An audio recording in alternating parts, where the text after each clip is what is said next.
When Joker was coming out at the end of 2019, I knew nothing about it other than the fact that people were excited that Joaquin Phoenix was playing the titular character. I remember when the first few leaked images and then the first trailer came out, I checked them out and I just still wasn't all that interested because to me it was just another comic book movie in what seemed like a constant onslaught of comic book movies throughout the last decade. So it wasn't until my girlfriend at the time had expressed interest in going to see it that I was like, all right, fine, I'll go and check it out. And holy crap, I am so happy that I did.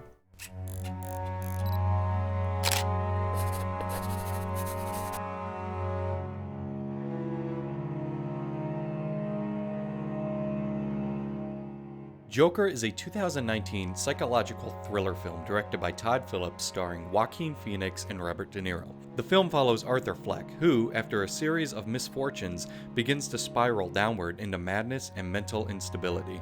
It tells the story of how a man goes from a mentally ill loner to a criminal. Director Todd Phillips has stated that the ultimate goal of the movie was to see what makes a bad guy, and that he liked Joker's sense of chaos and madness. He had no real interest in doing a comic book movie, but wanted to do a character study on where such a character could come from and how they could end up the way they are. He chose to do Joker because of the belief that it would grab people's interest. He had previously been offered chances to direct a few comic book based projects, but turned them down due to them being too loud for his taste. He wanted to do a grounded take on a comic book character and felt as though Joker was the best option due to there being no definitive version of the character, giving him more freedom. While Warner Brothers wanted Leonardo DiCaprio to star in the film, Todd Phillips and co-writer Scott Silver really pushed for Joaquin Phoenix, who Phillips said was the only one who could play the part. Phoenix, who had previously turned down comic book character roles in the MCU before, expressed interest in playing the Joker in a character study piece. Although he was excited when he first heard of the project, it took him a while to commit to the project due to him finding it intimidating. He ultimately took the role because he liked the idea of the challenging nature of it, stating, "And yet we are all guilty. We have all sinned. And I thought that here was this film, and these characters, where it wouldn't be easy for you as an audience. There are times when you're gonna feel yourself connected to him and rooting for him, and times where you should be repulsed by him. And I like the idea of challenging the audience and challenging myself to explore a character like that." Joaquin Phoenix's performance in this movie is definitely like the greatest highlight. He won Best Actor at the Academy Awards for a very good reason. He manages to play a character that you not only sympathize with, but are also repulsed by due to his horrific acts of violence. His goal was to challenge the audience through his performance, and he undeniably achieved that. Throughout the film, the audience can find itself empathizing with the idea of rejection, having to deal with the failure to achieve your goals, having a mental illness that those around you don't understand, and to feel the weight of criticism from every person you meet. That's where the challenge comes in. While you can understand and sympathize with the problems that Arthur has, both internally and externally, you also recognize the ways in which he deals with them are wrong and immoral. Phoenix is able to walk that very thin line of empathy and disconnect. The best way I can explain it is this. Whenever I ask people about the three guys on the subway, they all had the same exact response. Fuck 'em. But obviously none of them would actually do it. That's the breakaway. While we see how the scene transpired, how the men beat Arthur to his breaking point, we sympathize with him up until where he pulls out the gun. We know the men had it coming, going after an armed man, but we still recognize that it's Arthur who is far more in the wrong. We understand why he did it, but also condemn the response he had. Even as the film goes on, you find yourself still rooting for Arthur. As he finally starts to feel like he exists and the world acknowledging his existence, you see the confidence in him rise up after the killings and you're rooting for him to succeed. However, as he begins to commit more acts of violence, you start questioning if you yourself are in the wrong. You don't want to see the detectives catch him while he dances freely down the stairs to his TV appearance, but you also know that he needs to be caught. Justice has to be served and Arthur has to be stopped.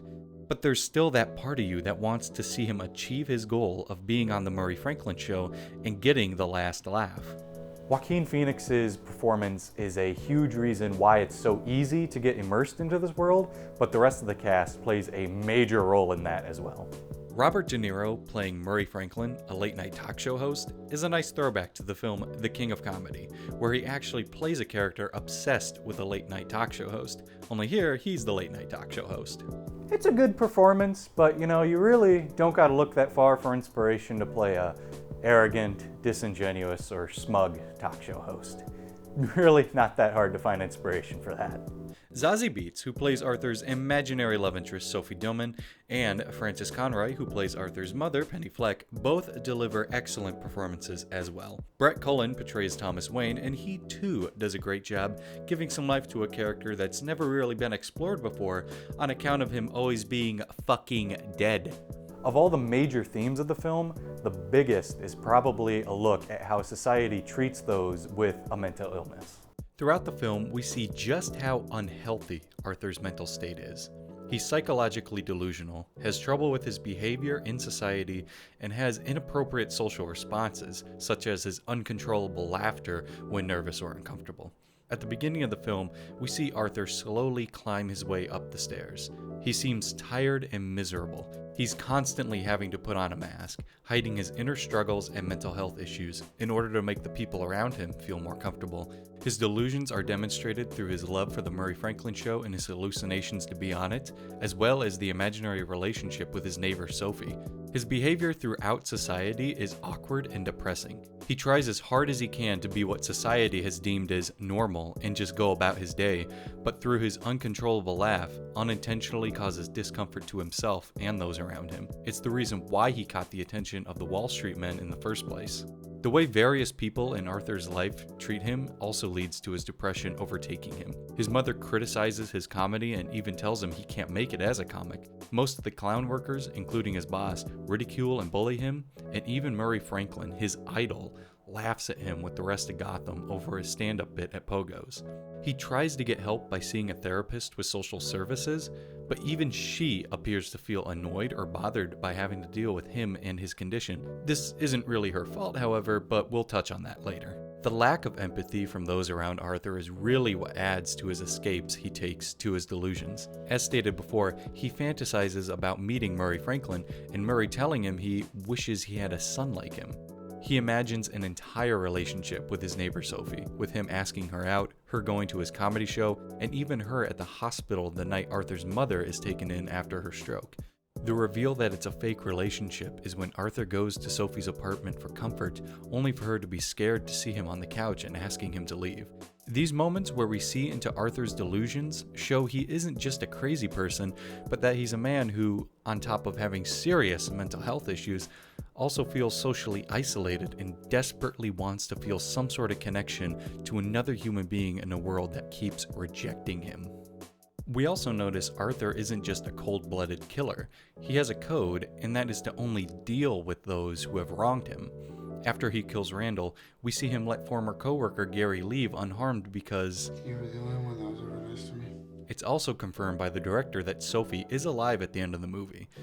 Don't get me wrong, this doesn't make Arthur any less of an antagonist, but realizing he wasn't just some cold-blooded, kill-everyone-in-sight murderer, we are left wondering, could it have been different? Towards the end of the film, after giving up, falling into the madness, and letting himself walk outside without the mask, Arthur joyously dances down the stairs, kicking his feet and letting go of the remaining bit of his sanity. It leaves us asking, is it really because there was no one in Arthur's life who wanted to help, could help, or even cared to help, that he ended up losing all control and became the man known as Joker? Another major theme of the film is class inequality, and it looks at how the elites are very, very out of touch with everyday ordinary people. This is demonstrated several times, with Thomas Wayne referring to the killer of the three young men as just a clown who is jealous of their wealth. Another scene has protesters demonstrating outside of Wayne Hall and fighting with police, while the wealthy patrons of the theater sit inside, laughing at old Charlie Chaplin films, completely oblivious, or not caring, of the civil unrest taking place outside the doors.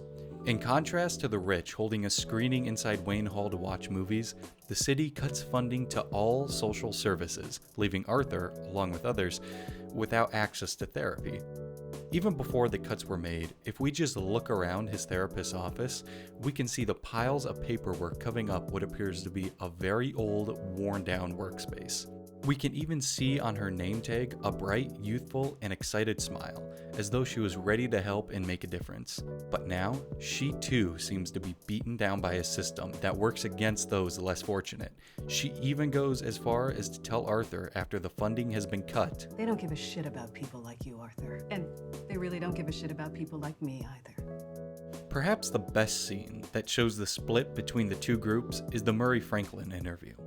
After Murray introduces Arthur as Joker, he dances onto the stage and makes a scene before taking a seat. As the interview begins, Arthur realizes that the reason he's been invited was to be the punching bag of the evening. Every time he goes for a joke, Murray pulls the rug out from under him. After confessing to the murders, Arthur begins to confront Murray for being out of touch. The two go back and forth on the grounds that the upper class has no idea of the struggles facing the lower class, such as poverty and mental health issues. Murray represents the rich and smug, while Arthur represents the poor and disenfranchised. Murray tries to end the argument, calling for his producer to get the police, while Arthur, tired of being silenced, finally gets fed up with the entire broken system and declares, "Get what you fucking deserve!" and shoots Murray. The killing serves as a spark to light the city ablaze. The people revolt against the system they feel has done so much to keep them down. On the technical side of things, we have a musical score that was done by Hildur Gangatir, who also did the score for the 2019 miniseries Chernobyl. Both scores are very haunting and eerie, with Joker's music helping to create an intense sense of darkness building up and then unleashing itself in both a violent and tragic way. At times, it's overbearing and loud, revealing the anger and chaos Arthur is about to, or already has, unleashed. Other times, it is quiet and soft, such as the bathroom dancing scene. This helps signify the beauty and calmness that Arthur feels in the madness. Another note to mention about the music is when Arthur dances down the stairs. As he descends, Rock and Roll Part 2 by Gary Glitter plays. It's an interesting touch, as on the surface, Arthur seems as though he is just a normal man excited for his TV show debut, dancing along his way. Underneath, a murderous and mentally ill loner who, just moments before, beat someone to death. Matching the imagery, the song that plays sounds like any other upbeat rock song, but the man behind the music, Paul Francis Gadd, stage name Gary Glitter, too was a disturbed and evil individual. The music fades into a haunting and hollow score, signifying that the man who is dancing should not be looked at as the hero, but the villain of the story. The cinematography is done by Lawrence Sher, and it is phenomenal. Using ARRI Alexa cameras with both ARRI Rental Prime and ZS compact zoom lenses, the crew managed to create amazing imagery throughout the movie. Hours could be spent pausing and studying each frame. It's a masterclass in cinematography. And of course, to add to the excellent camera work is the amazing editing by Jeff Groff. I have seen this movie numerous times, and I will definitely be watching it more in the future because every time I see it, I notice something that I had not seen in it before. Such as the comment on censorship in the media, where after Arthur shoots Murray, news reports censor the swear, but still show Murray's brains getting blown out. Little things like this are what I think the reasons why people are still talking about this movie. It keeps drawing people back in and giving them new perspectives on it. There are hundreds of essays on this movie already, and there will most likely be many more in the future. I just wanted to give my take on some of the ideas and themes throughout, plus a little bit of an overview at some of the behind the scenes. I could make so many more videos on this movie, or even make this one just so much longer, but for now, I just want to thank you guys so much for watching and recommend that if you have not seen Joker yet, to go check it out as soon as possible. Thanks for watching, and hope to see you in the next one.